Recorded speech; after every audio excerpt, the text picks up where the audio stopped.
believe that a democratic political culture is essential for any kind of governance, for any kind of social contract, for any kind of society to be together, live together and work together. But the thing is, when you say, do you agree that democracy is the best form, you have one concept of it in your mind, which is not going to be easy for you to articulate. I might have another concept of it in my mind. What is democracy? Now, when we're talking about Western democracy, let it also be clear that there are there's more than one Western concept of democracy. Okay, you can look at, one can look at Thomas Paine.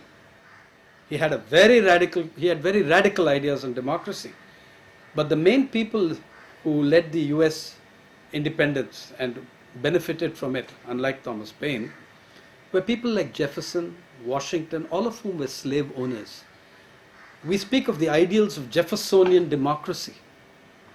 Thomas Jefferson not only wrote beautiful and exquisite prose, he was also pretty harsh on his slaves, and he was willing to sell the months-old children of slaves. He did not release his slaves in his will, as Washington did for some of them. And Mr. Jefferson also had profoundly racist prejudices. Democracies that you have in the West, in the United Kingdom, in the US, are based on the enslavements of people, whether in Africa or in Iraq or in all around the world. In that sense, there is continuity and consistency in the approach. All the founding fathers of the United States, from the 18th century onwards, you have people, from 17th, 18th century onwards, you have people quoting, harking back to Rome, harking back to Greece, writing epics on these nations and the early republics and the democracies. These were democracies based on slave ownership. When European nations went out and enslaved the world, it was very good to remember Rome and Greece.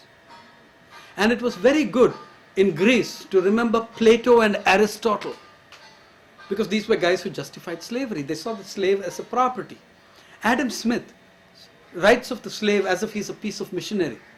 Whether it's in ancient Greece or in more modern England, Adam Smith writes of the slave as a piece of machinery whose parts wear out and you have to reinvest. Okay? There's a lot of consistency in this view of human beings. I'm saying when you are an imperialist power in the 18th, 19th centuries, conquering people all around the world, it's pretty good to restore those elements of the Hellenic, Greek, Roman, other cultures which support your present day position, because those were slave owning republics and slave owning democracies and slave owning empires, and most of those who founded the United States drew their inspiration from that kind of democracy. It's on view in Iraq, where every one of you has sent a token number of troops as well. Okay, we're seeing that kind of democracy, a democracy again based on enslavement of peoples.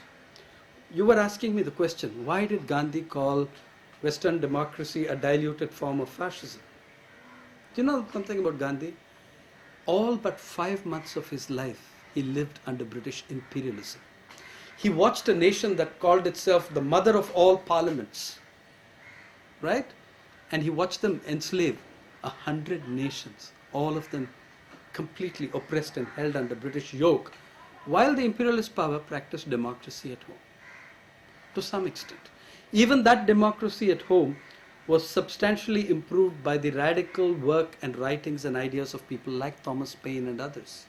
Please notice that Gandhi did not say democracy is diluted fascism. He said Western democracy is diluted fascism. Let me give you an idea.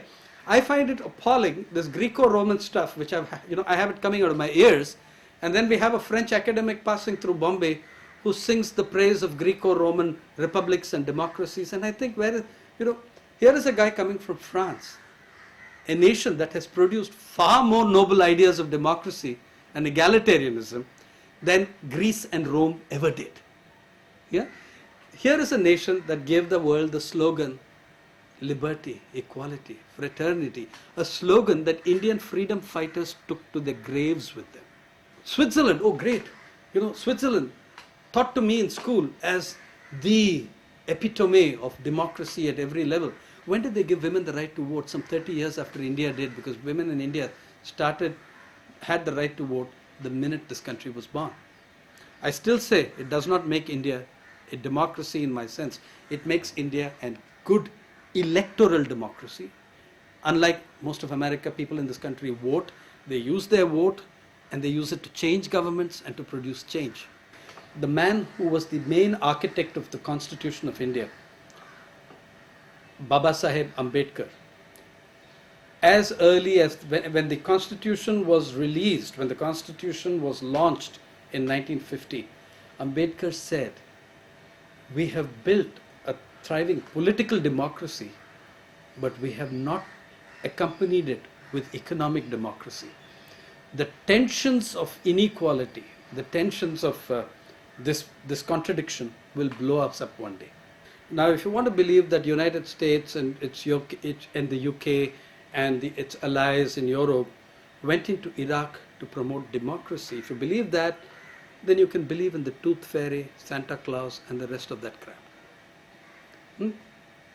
Now, if Iraq's national product had been onions, there would have been no war. Okay? There are two kinds of things why people went into Iraq. One, of course, is the natural resources, and the other geopolitical stuff. Noam Chomsky put it very well when he said international relations are also organized pretty much on the lines of the mafia. If the small shopkeeper refuses to pay, you don't really need his money, but you've got to beat the shit out of him, because otherwise other shopkeepers will get ideas. I think that a lot of people make the distinction between democratic behavior and democratic governance and the imposition of a particular breed of violent democracy on these nations by the United States and its Western allies. Okay, I think people are intelligent enough to make this difference. Many Western minds are not intelligent enough, it seems, to understand that people make the distinction. They might want democracy, they may not want your democracy. The Australian political scientist Alex Carey, I think, has summarized, when talking about the 20th century, he summarized the entire century in three brilliant lines. He said there were three great developments in the 20th century. The rise and growth of democracy. The rise and growth of corporate power. The rise and growth of corporate media to try and strangle the rise and growth of democracy.